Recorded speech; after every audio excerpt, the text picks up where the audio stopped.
Itu semua tidak ada yang ngaku tuh. Ya. Sampai sekarang. Nah, itu sesuatu yang menurut saya konyol. Masa negara begitu?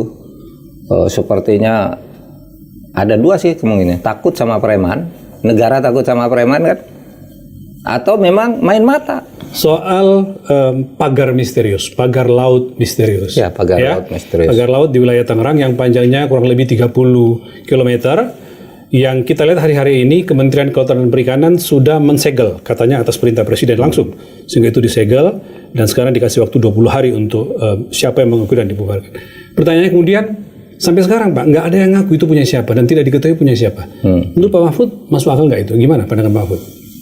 Gini, bahwa itu disegel itu bagus sebagai langkah yang tegas karena ini kedaulatan hukum ya.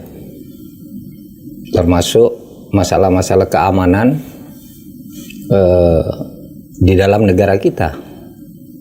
Itu bagus disegel. Tapi bahwa penyegelan itu harus menunggu perintah Presiden, itu menurut saya tidak benar. Harusnya tidak terjadi ya, tidak harus menunggu Presiden. Kan kasihan Presiden harus memerintahkan sendiri. Itu kan secara otomatis di tingkat, paling enggak di tingkat kabupaten lah, bahwa itu harus bertindak cepat. Gitu kan? Karena itu sudah jelas. Itu jelas melanggar aturan. Menggunakan fasilitas publik, milik publik, kegiatan ekonomi publik, lalu ditutup demikian rupa tanpa jelas asal-usulnya. Nah, lalu yang lebih menyesalkan lagi, kayaknya tidak ada pejabat yang berani menyatakan berterus terang. Itu siapa dan siapa yang itu buat siapa? Itu, ya? Itu kan gampang ya untuk tahu. Gampang untuk tahu. Pertama, kegiatan sehari-hari polisi, ya kan? Betul. Ada Polairut, ya kan? Kemudian ada Bakamla. Di laut itu ya? Iya. Bakamla itu dulu saya berkali-kali mencoba. Di sana ada apa alat tuh untuk monitor. Teropong lah ya? Iya, teropong ke laut itu. Apa namanya? Pusat kendali. Puskodal. Keamanan laut. Itu di situ ada seluruh sudut laut Indonesia itu terekam. Apa yang terjadi? Orang curi ikan ketahuan. Itu di kapal-kapal milik Bakamla atau di sebuah tempat di mana aja? Di mana aja laut di situ ya. Itu bisa direkam. Kalau kapal Bakamla ada di mana gitu bisa kita kontak lalu bisa berhubungan dengan orang, berkomunikasi. Di sini ada apa ini? Wajahnya bisa di zoom. Dari misalnya saya pernah coba ke Papua. Dari Jakarta saya tahu di Papua ada apa. Tinggal bicara dengan saya. Bahkan dari Jakarta bisa menyaksikan apa yang terjadi di Laut Papua. Di Laut Papua, di Natuna. Itu Bakamla punya alatnya. Pasti polisi lebih punya alat yang lebih canggih lagi. Karena polisi lebih lama menangani laut. Dan seumpama tidak ada kapal Bakamla, di setiap laut itu direkam semua. Ini laut kosong, tidak ada apa-apanya. Ini pasti bisa tuh kok direwain misalnya ya. Kegiatan pembuatan itu pakai itu. Puskodalnya Bakamla.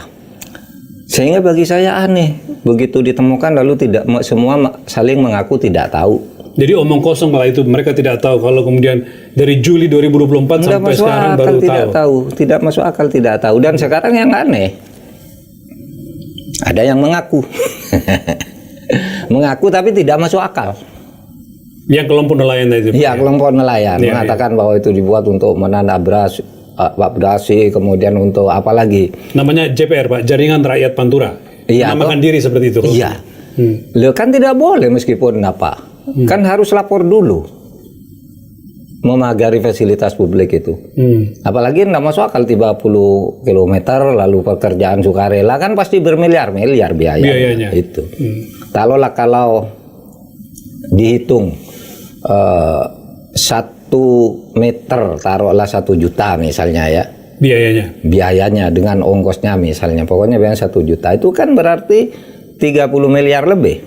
Kalau dihitung 1 meter 500.000 aja sudah 15 miliar. Gimana sebuah JPR jaringan yang tidak jelas, tidak pernah dengar itu berarti dia menghimpun dana publik juga kalau gitu kan harus dilaporkan juga. Jadi menurut Mahfud kemungkinan besar itu semacam korporasi mestinya ya atau apa? Pasti orang-orang punya modal besar korporasi lah. Atau orang punya modal besar yang membiayai itu dengan sengaja baru sesudah ketahuan gelagapan mencari orang untuk mengaku. Tapi secara penegakan hukum Pak Mahfud, siapa sejatinya yang harus segera bertindak Pak? Pemda, pemerintah pusat, atau aparat penegak hukum? Kalau melihat seperti ini. Aparat penegak hukum. Aparat penegak Tapi hukum. aparat penegak hukum kan bisa mulai dari Pemda juga kan, tidak harus pusat. Tidak harus menunggu presiden. Kalau apa-apa nunggu presiden itu kan tidak bagus. Kan sudah ada tugas, itu secara otomatis itu melanggar hukum. Itu kalau di tingkat pusat juga Kementerian Dalam Negeri bisa lah itu, karena masuk wilayah kan, pengamanan wilayah. Lalu Bakamla, lalu KKP, itu semua tidak ada yang ngaku tuh Ya. sampai sekarang. Nah itu sesuatu yang menurut saya konyol lah, konyol. Masa negara begitu? Sepertinya ada dua sih kemungkinan, takut sama preman, negara takut sama preman kan, atau memang main mata.